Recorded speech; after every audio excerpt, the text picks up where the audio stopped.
This war has direct and immediate and catastrophic consequences for our economy and the world economy. Everything that is going to happen to the world economy because of this war will also happen to us. In addition to that, we are in such a vulnerable position already because our rupee is weakening, already is weakening.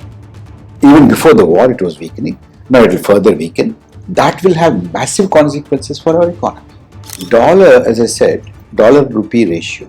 Rupee has been weakening much before the starting of the war. Last year, the government of India, Niti Aayog, and after that the government of India finance minister's annual report, they've all said, we are already the fourth largest economy. The exact position now, as of today, even before the war, was that did not happen. The government figures are going to give you a headline figures saying that inflation is under control. But the basket of commodities, goods and other things that are taken into account to determine the headline inflation, as you know, not all of them are not directly related to your day-to-day life. But if you bring them down and disaggregate and only focus on those things which are directly related to our day-to-day lives, like food inflation, health inflation, or transportation inflation, these are going to be very, very high. People from the northeast, people from other parts of the country working in, say, Chennai or Hyderabad or Bengaluru and other places, they will have a huge burden to carry. Anybody who wants to deal with India would feel that India now can be easily compromised. You put pressure, this India now, the so-called new India, will not be able to withstand pressure and can go down to any level to compromise under pressure.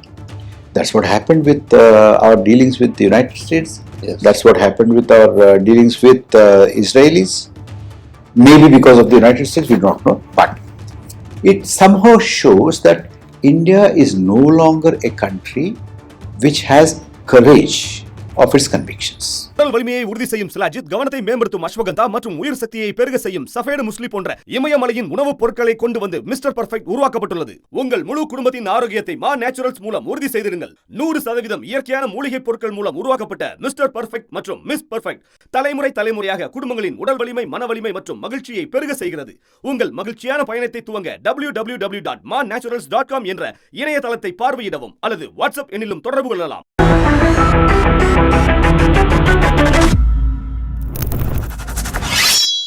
Welcome to the Rooster News. Rooster has been updating you on what's happening across the world after the world started seeing the war between the United States, Israel and Iran. 12 days have passed and there is shortage of gas here. People are worried about the price of oil, which is going to go high. The government is saying that nothing to be worried. We have made arrangements for adequate procurement of gas as well as oil. To know the actual situation, we have with us Dr. Parakala Prabhakar, an eminent economist and political analyst. Sir, it's a great honor for us to have you here. Welcome, sir. Thank you very much, Franco, for having me here. Sir, today the Government of India has given a press release, a press briefing, in which they are saying that the government has made adequate arrangements. Though just few days back they increased the price of the LPG gas for the domestic consumption. Day before yesterday itself, the Bengaluru Hoteliers Association has given a press statement that the hotels will be closed because there is shortage of gas for them. In Tamil Nadu, at Madurai, they have already announced that from tomorrow, hotels may not be able to supply food. Even at Chennai, some of the hotels have changed the timings. And it is just only 12 days of war. So, what do you feel? How are we going to face this situation? And is it really true that we have adequate arrangements for meeting the shortage, especially when the war appears to prolong for a longer time? Franco, any war anywhere in the world is bad for the entire world. There is a war now going on in Gaza for a long time. Before that, we had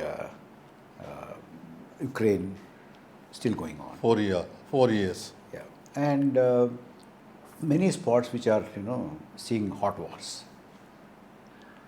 But the war that has broken out on the February 28th, that is Israel and United States on the one side, and Iran on the other side. This war has very direct and immediate consequences for the world, economic consequences as well as the political consequences. Now, first let me address some of the questions that you've raised. Well, the government of India had said that even today in their briefing they said everything is under control. There's no need for any panic in the country, and they've also advised people not to,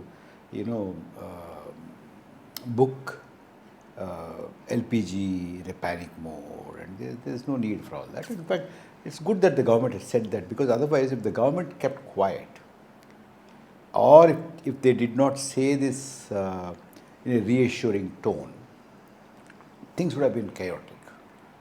Of course, you expect them to say that, but you see, when the war broke out, immediately the Brent crude has risen. It shot almost up to $120. From $80, it has gone to $120. Now it has come down. Now it is ruling, I think, around $91. Still, it's higher than what it was before. Right. And if you carefully follow Aramco, which is the giant colossus of the oil producers based in Saudi Arabia, the chief of Aramco said, the consequences if the war were to prolong would be catastrophic for the world. Just keep this in mind. And there are about 320 oil tankers stranded at the Strait of Hormuz. That is the lifeline for of the oil supplies, especially to Asia.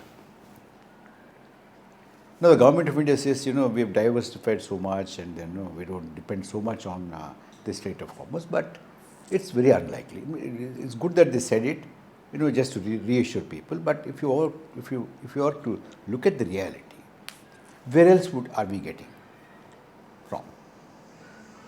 We're not, and the freight costs have suddenly gone up now, which means that any import of petroleum products after a while are going to be more expensive. Well, if the government is ready to absorb those costs, well and good, that's one. The second thing is that what I fear is that even if the prices don't go up, there could be a rationing because the supply starts dwindling. That is one. And it all depends on what Mr. Trump does and how he talks and what he talks. Because, a couple of days ago when the prices were going up, Mr. Trump had said that, the war is almost over. We have absolutely crippled the military strength of Iran. That's what he said, indicating that, the war is going to somehow draw to a close. But then it didn't. And then when he said that, it did have an impact on the oil prices. But when the war continued, even after he said it, then the prices started going up again. So this is one. The second thing is, America is not very clear what are its war aims. What exactly do they want out of this war? Regime change or something else, and now he is continuously upping the role. In fact, he wants to be a part of finding the supreme leader. All those kind of things. And then That has not happened. They that have has not already happened. chosen the But then eventually he would like to have, because that's what he got used to when he did that operation in Venezuela. Right. This is Operation Epic Fury. That's how he named it. And in Venezuela, they just lifted the president and his wife from their palace bedroom, and the world was absolutely quiet about it. Now, coming to India, I wish what the government says is true.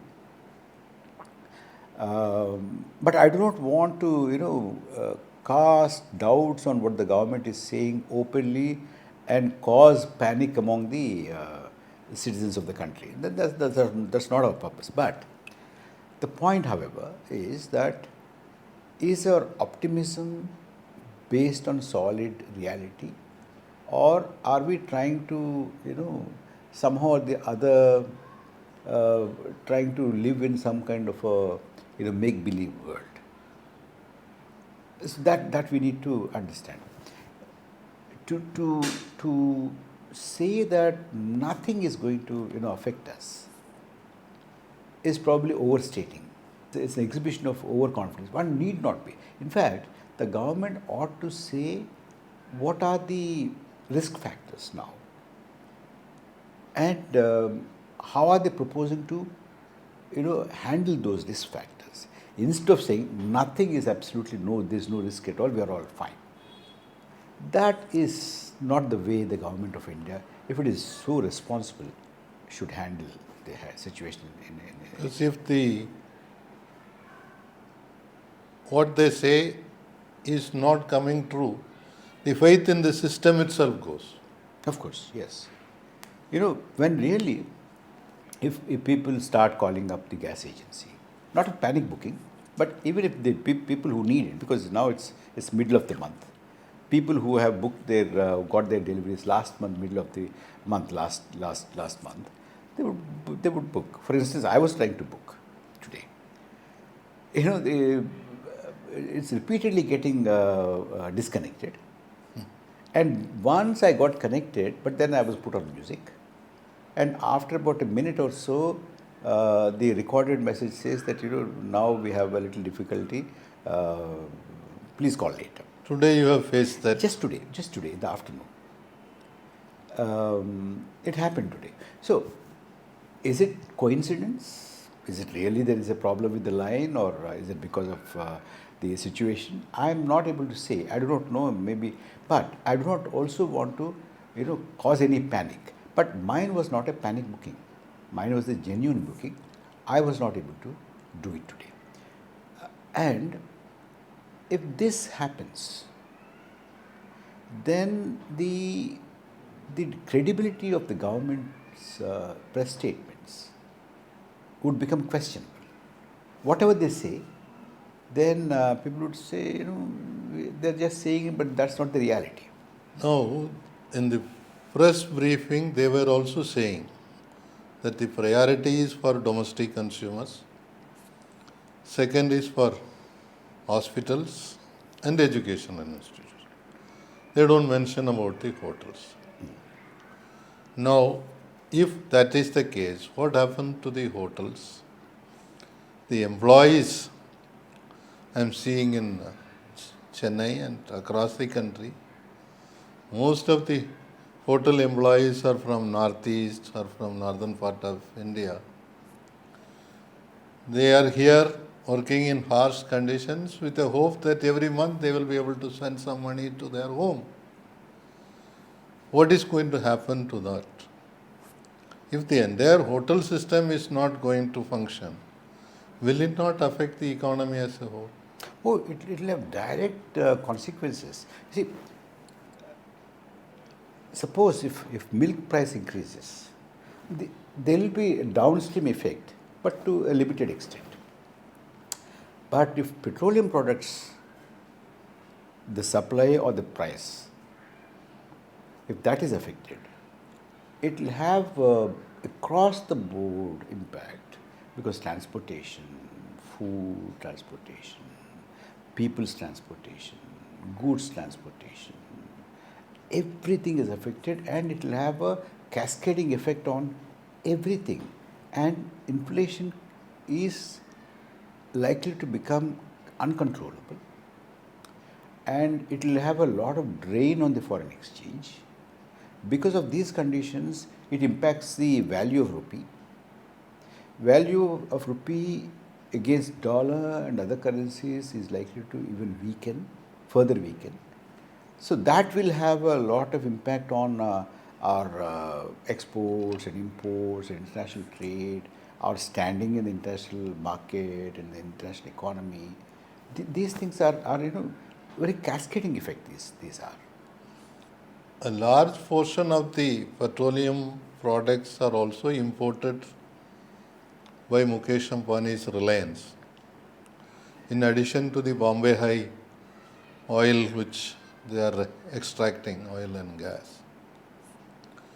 And newspaper reports say that this is not used exactly for domestic consumption but exported to the United States.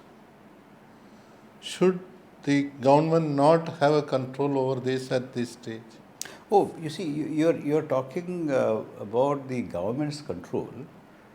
This could not have happened without the government's consent, or maybe even connivance.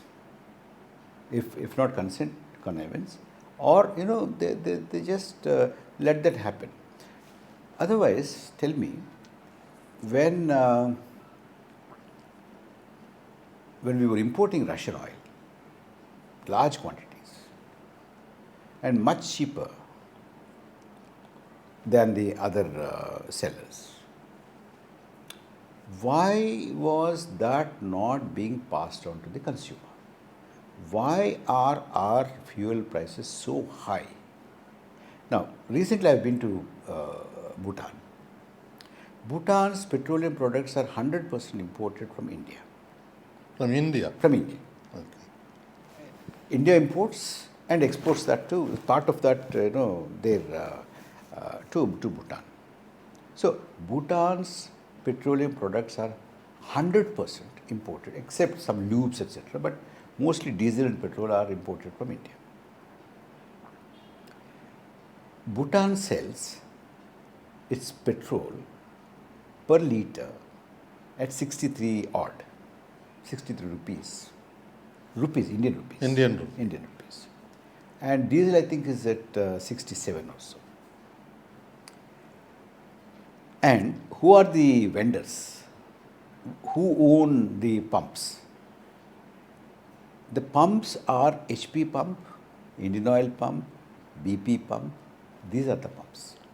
But they sell it for 100 rupees or more here. They're selling at 106, 107, 108, 109 in some states, depending on the distance.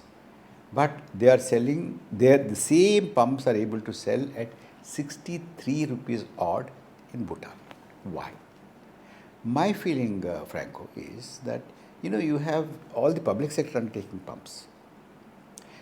We have a couple of private sector ones. So as you said, if Indian oil companies can sell at 63 rupees for petrol in Bhutan, it's very much possible for them to do it in our country.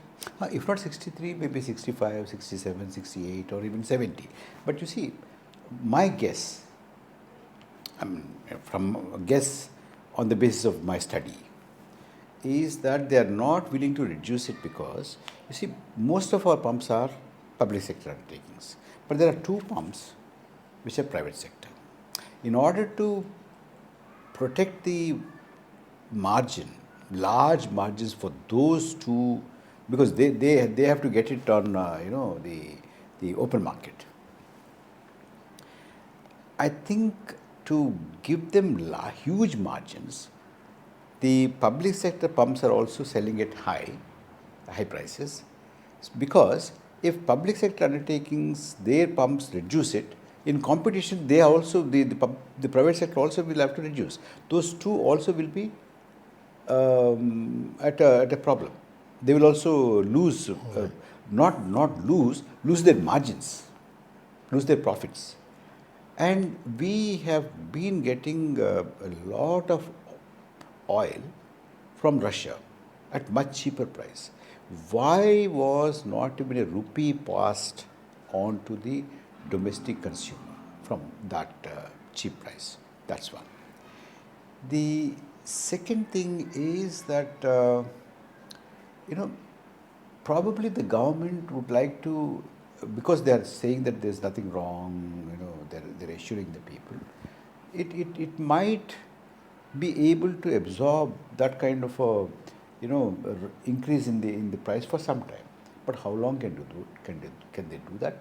One, because oil prices have already started increasing in Europe, and the cheaper petroleum product that is available in the US is slightly different quality, but that's not being exported, and China has already cut down its exports of petrol and diesel.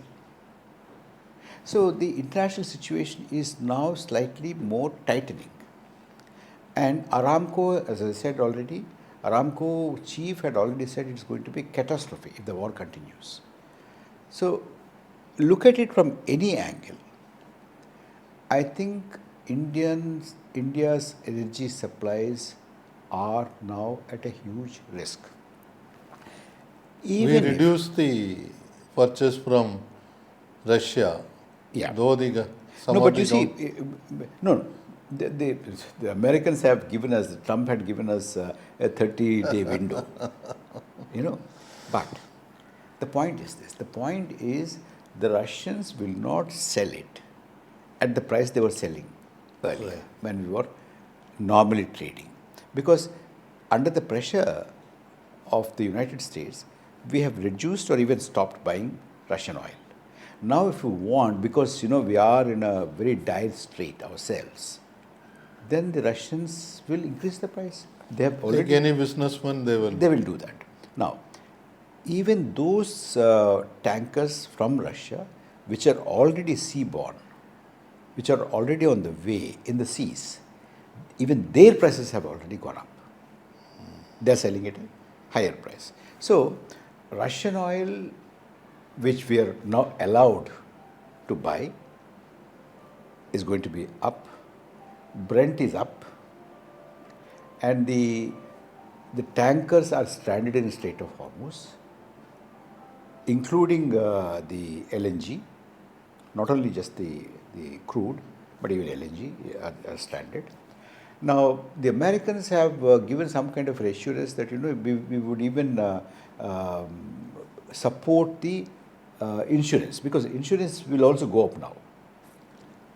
No, if the Indian insurance companies have said that we will not continue the insurance of the you see, these tankers, they're all not Indian tankers, they are.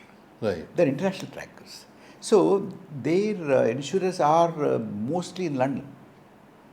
At least the reinsurers, the underwriters are in London.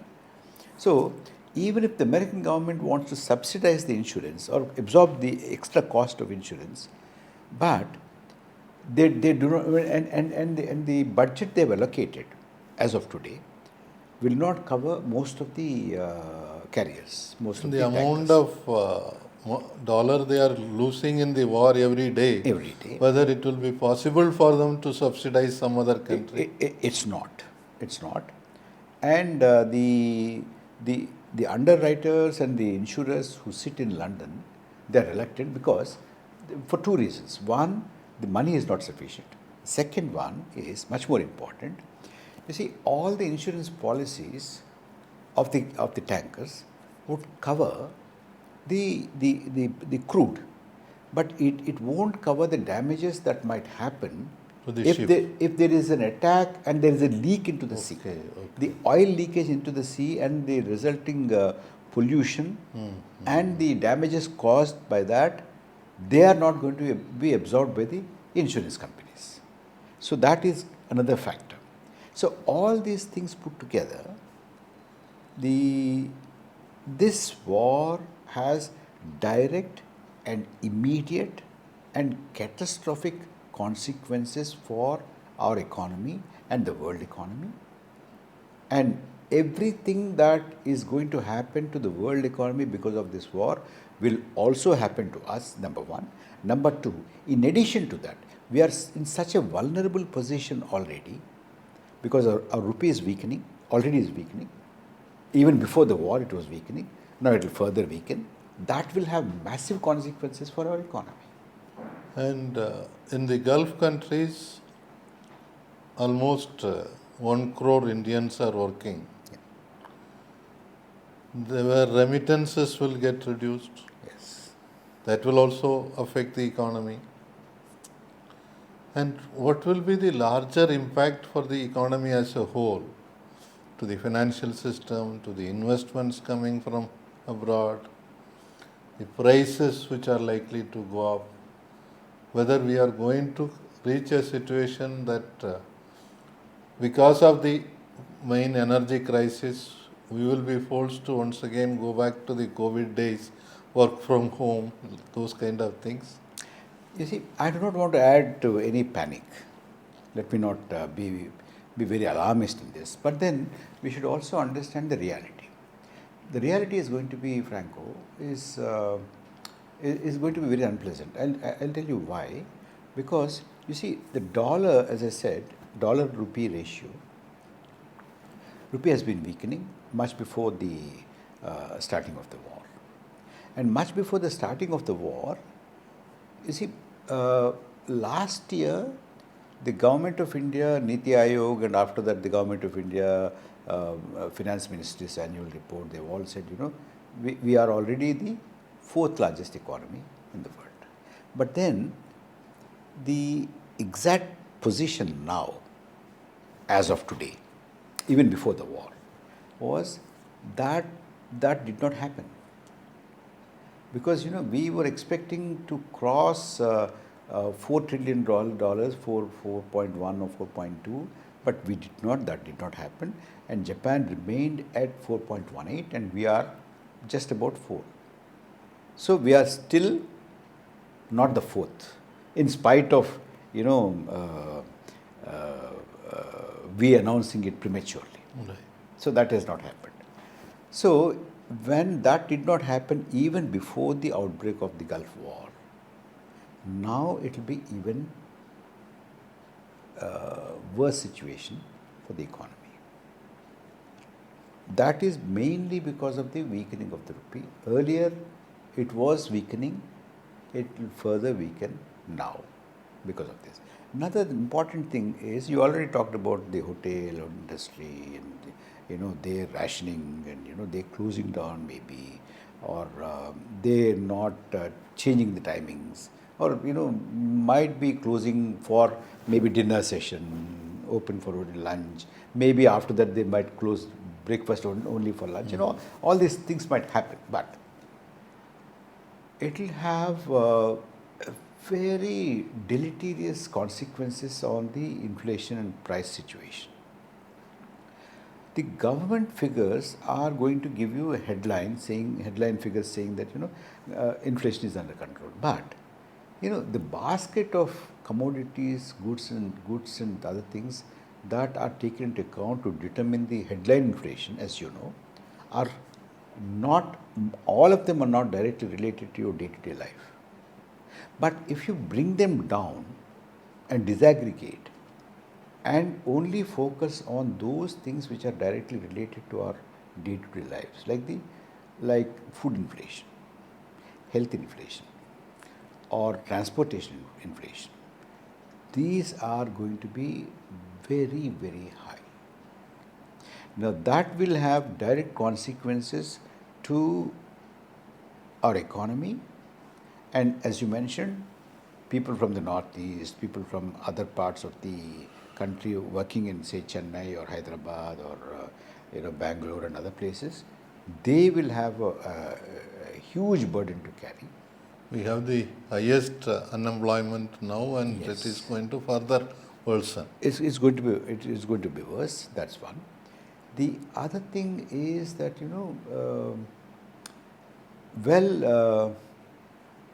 would we go back to COVID shutdown kind of a thing? I think it's unlikely because I think if not in this country, at least in the United States, because of its large exposure to the energy. Because you see, most of the United States armed forces, be it army, air force, and their strategic forces and their bases, most of them are placed wherever they are placed, mainly to secure the energy supply to America as well as to the world, just to keep the oil routes safe. So when that is being threatened, I think sense will prevail, or people will prevail upon Trump and put some sense into his head, saying that this is not going to.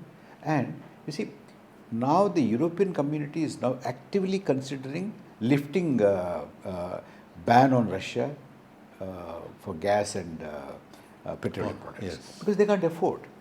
Now they can't think of punishing Russia for its Ukraine war anymore because of this. Same thing with the case of China also. Is it? China has already, it has imposed curbs on its export of petrol and diesel already. And whatever Chinese or American reserves, they of course they cannot deplete the entire thing. They have to keep at least some reserve because in unforeseen situations. So if they have 100 barrels, they can dig into the reserves only up to 60 and keep 40. So those 60, if you take whatever reserves the Western economies have, because they're very, very energy intensive economies. And they also don't last for long. That will have direct as well as indirect impact on Indian economy. Our exports would suffer in spite of rupee weakening. If the American and European economies suffer because of the energy crisis, and those economies will be very difficult for our goods and services to access. Yes. The 10 days itself, 62,000 crores has been the loss for the export Yes. sector, they say. Yeah. In spite of weakening rupee. So now you are a political analyst, and I saw an interview by Professor Mohammad Maranti, who is in the Tehran University, who is a well-renowned political analyst, saying that Mr. Narendra Modi did a mistake of going to Israel and aligning with Netanyahu, which is going to have a larger impact for India as a whole. Now the war is not seemingly in the end, it is going to prolong further. And our relationship with Russia, which was good, has got strained also. And suddenly now government has announced that they are relaxing many curbs which they had on China. So what is going to be the political impact for the country? Oh, I think the economic impact, as we talked about, are immediate, direct. That's one. The political impact, of course, let us look at in two phases.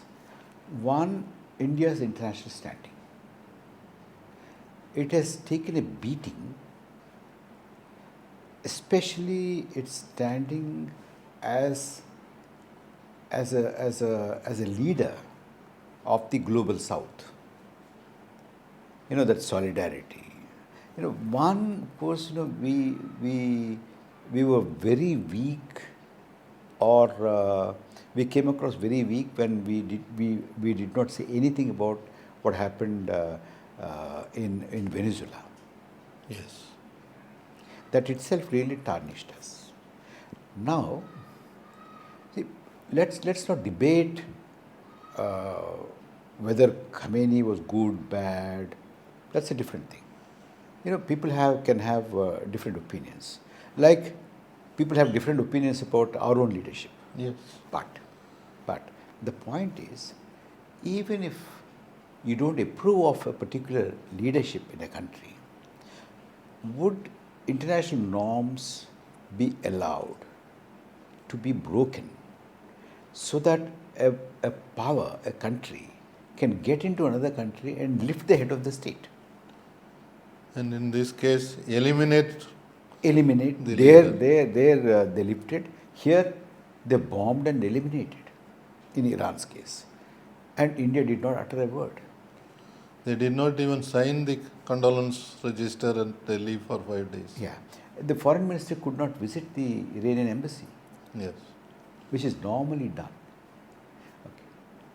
So, what does it do to the standing of India in the global south? And this is very difficult to live down, Franco. It will take years for India to repair this kind of a damage. And see, most of the Arab states probably did not vocalize their hurt feelings when Indian Prime Minister went to Israel and said, India is the motherland, Israel is the fatherland. It's a very puzzling formulation, actually. It puzzled many people in India. It puzzled people in the world. I mean, what is this fatherland, motherland kind of a thing? Anyway, although most of the Gulf countries have not said anything, that doesn't mean they were not hurt. I'm sure, I could hear a lot of people from those capitals speaking about it. The heads of state, and it did not reflect in the diplomatic discourse, but political discourse it reflected. Yes. Now, that again has weakened in India's stand in the global south. Another thing is, anybody who wants to deal with India would feel that India now can be easily compromised. You put pressure, this India now, the so-called new India, will not be able to withstand pressure and can go down to any level to compromise under pressure. That's what happened with our dealings with the United States. Yes. That's what happened with our dealings with Israelis. Maybe because of the United States, we don't know. But it somehow shows that India is no longer a country which has courage of its convictions. It has never been the case. India was a poor country.